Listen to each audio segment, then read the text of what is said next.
Hello friends and welcome back to our channel Banaras है the learning channel. तो आज हम डिस्कस करने वाले हैं एक और एक्सेस जिसका नाम है गट ब्रेन एक्सेस। जैसे कि आप नाम से समझ सकते हैं, इसमें आपका गट ब्रेन ये दोनों का जो इंटर रिलेशन है वो इस एक्सेस को बनाता है। तो सबसे पहले हम समझेंगे गट माइक्रोबायोम क्या होता है। तो गट गट माइक्रोबायोटा गट माइक्रोबायोम ये जो है आजकल काफ़ी पॉपुलर रिसर्च एरिया जो है वो इंटरेस्ट का चल रहा है। तो रिसर्च में गट माइक्रोबायोम को हम क्या समझते हैं, बेसिकली सबसे पहले हम ये देखेंगे कि होता कहाँ है। तो human digestive tract is associated with an number of microbes which are referred as gut microbiome. अब यहाँ पे दो वर्ड्स यूज होते हैं सिनोनिमसली, एक होता है गट माइक्रोबायोम, एक होता है गट माइक्रोबायोटा। तो जो एग्जिस्टिंग प्रेजेंट जो आपका गट माइक्रोबायोटा का कंपोजिशन है वो गट माइक्रोबायोटा कहलाता है, और उसकी जो जेनेटिक कोडिंग है या जो उसकी जीन बेसिस है वो माइक्रोबायोम कहलाता है। तो अ मिनिएचर बायोम बिकॉज इसका जो रिलेशन है वो आपके जेनेटिक से भी काफ़ी रिलेटेड है। और ऐसा माना जाता है कि जो हेल्दी वेजाइनल डिलीवरी होती है बच्चों की, तो उनमें जो गट माइक्रोबायोटा या माइक्रोबायोम होते हैं वो ज़्यादा डाइवर्सिटी और हेल्दी होते हैं। तो आइए देखते हैं ये माइक्रोबायोम क्या होते हैं। तो microbiome is a culture or a community populated by trillions of microscopic organisms, including thousands of species of bacteria, virus, fungi, parasites। ये सब मिलके एक कंपोजिशन बनाते हैं जिसको हम गट माइक्रोबायोम या गट माइक्रोबायोटा के नाम से जानते हैं। And involvement in human metabolism, nutrition, physiology, and immune function is found to be associated with this gut microbiome। और अब जो रिसर्चेस जैसे कि मैंने बताया कि हो रही हैं, काफ़ी इंटरेस्ट एरिया अभी जो है ये चल रहा है, तो इससे ये पता चला है कि ये बहुत सारे human disease, metabolism, nutrition, physiology, immune function, इन सारी चीज़ों के लिए रिस्पॉन्सिबल माना जाता है। अब जब भी आप गट माइक्रोबायोम के बारे में पढ़ेंगे तो आपको दो चीज़ें सुनाई देंगी, गट डिसबायोसिस जो कि बहुत कॉमन है, उसके अलावा आप लीकी गट, हेल्दी गट, ऐसे बहुत सारे टर्म्स जो हैं वो सुन सकते हैं। तो बेसिकली यहाँ पे दो चीज़ें हैं, एक है हेल्दी गट और दूसरा है लीकी गट, गट डिसबायोसिस, या जिसको हम डिसीज़ गट भी बोलते हैं। तो हेल्दी गट क्या है? हेल्दी गट जो है वो स्ट्रिक्ट एनारोब्स और फैकल्टेटिव एनारोब्स जो कि पार्शियल एरोबिक और पार्शियली एनारोबिक है, ऐसे मिक्स टाइप के और एनारोब्स से बना हुआ है। और इसमें बेसिकली दो फाइला जो है वो डोमिनेटेड है, जो कि है बैक्टीरियोडीट्स एंड फर्मिक्यूट्स। इनसे जो है मेजरली सारे स्पीसीज़ जो हैं वो आते हैं हमारे हेल्दी गट के कंपोजिशन में। अगर आप देखेंगे तो यहाँ पे 1000 से ज़्यादा स्पीसीज़ जो है हेल्दी गट को बनाती हैं। और वहीं दूसरी तरफ लीकी गट या गट डिसबायोसिस क्या है? तो एक ऐसा अनबैलेंस्ड अनहेल्दी गट माइक्रोबायोम का कंपोजिशन जो कि हमको भी हेल्दी बना रही है और हमारे गट को तो बना ही रही है। और उसके तीन बेसिक आप बोल सकते हैं साइन एंड सिम्टम्स हैं। सबसे पहला जो है लॉस और deficient of beneficial bacteria, means कि ये जो दो फाइला हैं ये हमारे लिए बेनिफिशियल जो है वो माने जाते हैं। इनका लॉस या इनकी डेफिशिएंसी, दोनों ही चीज़ें जो है देखी जा सकती है कि अच्छे बैक्टीरिया का लॉस और डेफिशिएंसी अगर है तो भी वो गट डिसबायोसिस कहलाएगा। गट एपिथीलियम का डिस्ट्रप्शन है, क्योंकि हमारा जो गट है उसकी लाइनिंग एपिथीलियम सेल से बनी हुई है। जब वो लाइनिंग्स में गैप आ जाता है, जब वो एपिथेलियल की टाइट जंक्शंस लूज हो जाती हैं, तभी उसको हम कहते हैं leaky gut. And third and most important point, loss of overall bacterial diversity, क्योंकि मैंने बताया कि इसमें जो आपका गट माइक्रोबायोम या गट माइक्रोबायोटा है more than thousands of species से मिलके बना है। इनके एक परफेक्ट इक्विलिब्रियम, परफेक्ट कॉम्बिनेशन से आपका हेल्दी गट बनता है। तो जब भी ये ओवरऑल बैक्टीरियल डाइवर्सिटी ख़त्म होती है, उनका जो डिफरेंस है, बहुत सारी जो वेराइटियाँ हैं वो ख़त्म होती है, तो आपकी गट की डाइवर्सिटी जो है वो ख़त्म हो जाती है। तो that leads to your gut dysbiosis.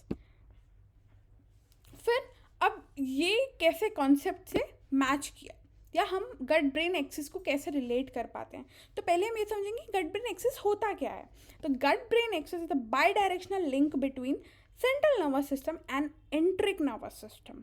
linking your emotional and cognitive centers of brain and peripheral intestinal functions. क्योंकि हमारा जो गट है, हमारी जो एब्डोमेन है, उसमें अपना एक ऑटोनॉमिक नर्वस सिस्टम है जिसको हम कहते हैं एंट्रिक नर्वस सिस्टम, क्योंकि दो प्लेक्सेस जो है हमारे विसराज में वो इसको रेगुलेट करते हैं. तो इनका कनेक्शन वेगल टोन या वेगल नर्व्स के द्वारा जब सीएनएस से होता है तब इसको हम कहते हैं गट ब्रेन एक्सेस.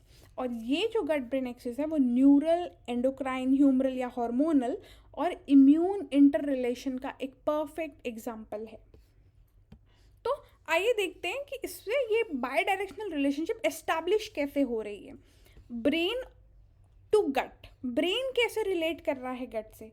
तो न्यूरोट्रांसमीटर्स जैसे कि serotonin, dopamine, neuromuscular control of peristalsis, fight and flight response, क्योंकि जब भी आपका फाइट और फ्लाइट रिस्पॉन्स होता है, कॉर्टिसोल बढ़ता है तो आपकी एपिटाइट कम हो जाती है, और सिक्रीशन ऑफ म्यूकस. ये सब जो फंक्शंस हैं हमारे गट के, ये हमारा ब्रेन रेगुलेट करता है. वहीं दूसरी तरफ हमारा गट क्या करता है? तो गट हमारा बनाता है शॉर्ट चेन फैटी एसिड, जो कि बहुत इम्पॉर्टेंट है इन सारे न्यूरो ट्रांसमीटर्स और न्यूरोपेप्टाइड्स के लिए, जिससे कि हमारे हार्मोन्स बनते हैं और मूड रेगुलेट करते हैं. देन बैरियर इंटीग्रिटी, जहाँ पे हमने बात की थी एपिथीलियम इंटीग्रिटी की, यानी कि एपिथीलियल सेल्स में कितनी टाइट जंक्शन बनी हुई हैं, अगर वो लूज होती है तो क्या होगा? लीकी गट होता है. जिसका एक बहुत कॉमन एग्जांपल यहाँ पे एक प्रोटीन का नाम दिया हुआ है, ज़ोनुलिन, जो कि आपके वीट में पाया जाता है. इसीलिए कई लोगों को ग्लूटेन इंटॉलरेंस होता है. तो ग्लूटेन इंटॉलरेंस इस ज़ोनुलिन की वजह से होता है, जो कि लीकी गट में जब भी आप वीट या वीट से बनी चीज़ें खाएंगे, गेहूँ या गेहूँ से बनी चीज़ें खाएंगे, तो वो क्या करता है और उसकी डाइवर्सिटी को ख़त्म करता है और बॉवेल सिम्टम्स या डिस्कम्फर्ट शो करता है. देन इम्यून सिग्नलिंग, क्योंकि आपकी जो एपिथीलियम लेयर है वहाँ पे आपके टोल लाइक रिसेप्टर्स भी पाए जाते हैं, क्योंकि वहाँ पे क्या हो रहा है, वहाँ नीचे जो है बेडिंग आपकी कनेक्टिव टिश्यूज़ की हैं.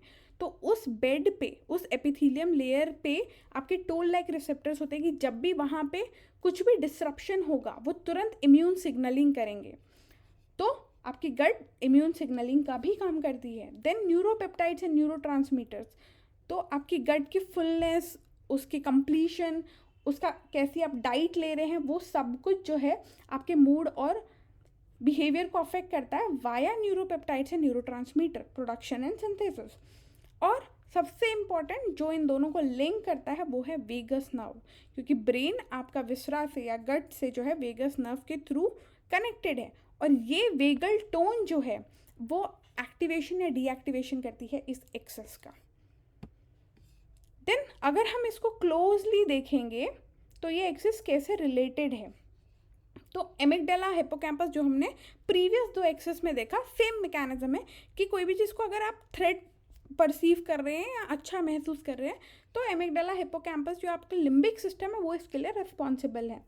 फॉर से यहाँ पे कोई इमोशनल स्ट्रेस है तो इस इमोशनल स्ट्रेस से एमिगडाला जो है वो एक्टिवेट होगा, वो फाइट एंड फ्लाइट रिस्पॉन्स को वाया हिप्पोकैम्पस एक्टिवेट करेगा, पिट्यूटरी को जो है वो ट्रिगर करेगा और एक तरफ HPA को एक्टिवेट करेगा, साथ ही साथ वेगल टोन को जो है वो अल्टर्ड कर देगा और यहाँ पे लीकी गट बनने लगेगा. क्यों? क्योंकि मोटिलिटी जो है या परमिबिलिटी जो है वो बढ़ जाएगी, एपिथीलियम की जो इंटीग्रिटी है वो ख़त्म हो जाएगी और गट जो है उसमें से जो बैक्टीरिया, माइक्रोब्स हैं वो ब्लड में जाने लगेंगे. तो सिस्टमिक इन्फ्लामेशन और न्यूरो इन्फ्लामेशन के फर्दर चांसेस होंगे, जो कि हम आगे भी समझेंगे. तो अब इसको एक एग्जांपल से समझते हैं. तो सबसे पहले हम ये समझ लेते हैं बेसिक कॉन्सेप्ट हमने क्या समझा गट ब्रेन एक्सेस से.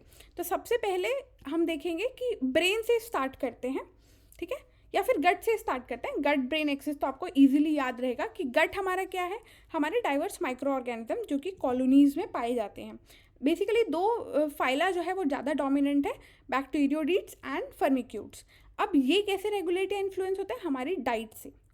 तो जैसा भी आप खाना खाते हैं वो आपकी गट की डाइवर्सिटी को बनाता है. अगर आप अच्छा खाना खा रहे हैं तो शॉर्ट चेन फैटी एसिड्स अच्छे से बनेंगे, तो आपके जो हार्मोन्स हैं लेप्टिन, सेरोटोनिन, डोपामिन, ये सारे जो हैं अच्छे से बनेंगे और आपका मूड और अफेक्शन जो है वो अच्छा रहेगा, यानी कि आपकी ब्रेन की कॉग्निटिव फंक्शंस, लर्निंग, मेमोरी, ये सारी चीज़ें स्मूथली चलेंगी। और इसीलिए इसका एक बहुत रेलेवेंट सा एग्जांपल है कि जब भी आप कोई अपना फेवरेट फूड खाते हैं तो आपका मूड बहुत अच्छा हो जाता है। इसका रीज़न ही गट ब्रेन एक्सिस का रिलेशन है। और ये जो एक्सिस है वो वेगल नर्व से स्टिमुलेट होता है। अब ये हो गया हेल्दी गट ब्रेन एक्सिस। अब जब ये डिसीज्ड होता है किसी भी डिजीज़, तो यहाँ पे आप देख सकते हैं एक एग्जांपल है ओबीज पर्सन या ओबेसिटी जिनको है, मोटापे के अलावा कार्डियोवैस्कुलर डिसीज़, आपके IBS, कोलाइटिस, बहुत सारी ऐसी डिसीज़ है जो आपके गट ब्रेन एक्सिस को रिलेट करती हैं, प्रूव करती हैं। तो डिसीज़ में क्या होता है कि आपका जो गट है उसका कंपोजिशन अल्टर हो जाता है। सबसे पहले जैसे ही कंपोजिशन अल्टर हुआ किसी भी फैक्टर से, तो वहाँ पे जो इंटीग्रिटी है इंटेस्टाइनल एपिथेलियम की वो कम हो जाएगी। तो वो जंक्शंस कैसे हो जाएंगे? लूज़ हो जाएंगे।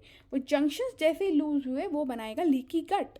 लीकी गट होने से ज़्यादा परमेबिलिटी होगी, यानी कि ज़्यादा बैक्टीरिया या माइक्रोब्स जो हैं ट्रांसफ़र होंगे आपके ब्लड में। और उससे क्या होगा, जैसे ही वो लीकी गट बना, लूज जंक्शंस बने, टोल लाइक रिसेप्टर्स यानी कि इम्यून सिग्नल्स जो है वो एक्टिवेट हो जाएंगे और इन्फ्लामेशन के लिए सिग्नलिंग की जाएगी कि ओ सिस्टमिक इन्फ्लामेशन हो गया।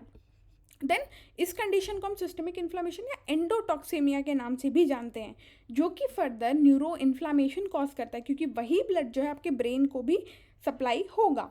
और इस न्यूरो इन्फ्लामेशन से फिर वेगल टोन जो है वो अल्टर्ड हो जाती है और वहाँ पे इम्पेयर प्रोडक्शन होता है न्यूरोपेप्टाइड्स और न्यूरोट्रांसमीटर्स का, जैसे कि सेरोटोनिन, डोपामिन, जो कि आपके cognitive as well as mood और अफेक्शन को रेगुलेट करते हैं। तो इसमें सिर्फ 4 फैक्टर्स आपको याद रखने हैं, जैसे कि आप इस डायग्राम से भी देख सकते हैं कि अगर जो हेल्दी इंडिविजुअल है तो उसमें क्या होगा, गट माइक्रोबायोम की डाइवर्सिटी अच्छी होगी, इंटेस्टाइनल बैरियर्स जो हैं वो टाइटली पैक्ड होंगे, लूज नहीं होंगे, जंक्शंस टाइटली पैक्ड होंगे। और उसके मेटाबॉलिक आउटकम क्या है? तो मेटाबॉलिक आउटकम आपके डिसीज़ हैं, पैथोजेनेसिस के जो कॉजेज़ हैं वो सारी चीज़ें हैं। और आपका कॉग्निटिव फंक्शन, क्योंकि ब्रेन से रिलेट करता है, Altered vagal tone, neuro inflammation, ये सब आपके कॉग्निटिव फंक्शंस को अफेक्ट करता है, तो यहाँ पे उन सारे डिसीज़ से भी रिलेट करता है। वहीं अगर डैमेज है किसी भी डिसीज़ या किसी भी कंडीशन में, तो गट माइक्रोबायोम की डाइवर्सिटी सबसे पहले ख़त्म होगी, डाइवर्सिटी और स्टेबिलिटी। इंटेस्टाइनल जो परमेबिलिटी है वो बढ़ जाएगी, यानी कि लीकी गट हो जाएगा। मेटाबॉलिक आउटकम्स तो काफ़ी सारे मिलेंगे, इवन डायबिटीज़ को भी गट माइक्रोबायोम से रिलेट किया जाता है। We can cure gut microbiome by treating your gut and your cognitive function as I said earlier. अब इसमें बहुत सारे फैक्टर्स और भी यहाँ पे लिखे हुए हैं, जैसे कि डाइवर्सिटी और स्टेबिलिटी जिसकी हमने बात कर ली, फिर फर्मिक्यूट्स और बैक्टीरियोडीट्स के रेशियो, क्योंकि सबसे कॉमन जो है पैरामीटर इसी को लिया जाता है। ये जो रेशियो है ये बताता है कि आपका गट कितना हेल्दी है। देन इंटेस्टाइनल बैरियर या इंटेस्टाइनल इंटीग्रिटी को कैसे देखेंगे कि उसकी परमेबिलिटी कैसी है, लिपोपॉलीसैकेराइड्स कितने हैं, शॉर्ट चेन फैटी एसिड्स कितने बन रहे हैं। अगर वो हेल्दी नहीं है गट तो शॉर्ट चेन फैटी एसिड नहीं बनेंगे या कम बनेंगे, लिपोपॉलीसैकेराइड्स ज़्यादा बनेंगे, इन्फ्लामेशन के चांसेस ज़्यादा कर देता है परमेबिलिटी बढ़ा के, क्योंकि आपके ब्लड में जो है वो माइक्रोब्स जाने लगेंगे फिर। और मेटाबॉलिक आउटकम्स में insulin resistance, low density lipoproteins, triglycerides का बढ़ जाना, वेस्ट हिप रेशियो, वेट का बढ़ जाना, ब्लोटिंग का होना, ये सारे जो मेटाबॉलिक आउटकम्स आपको देखने को मिलेंगे। और कॉग्निटिव फंक्शन में, क्योंकि आपका लर्निंग, मेमोरी, इन सारी चीज़ों से रिलेट करता है, तो डिप्रेशन, एंजाइटी जैसे mood disorder, mood and affection disorder, cognitive impairment and memory deficit जो है वो गट इम्पेयरमेंट या गट डिसबायोसिस में देखे जाते हैं। तो hope you guys like this video, do like, share and subscribe our channel for more videos. और आपके क्वेश्चंस या डाउट्स जो हैं वो कमेंट बॉक्स में लिखना ना भूलें।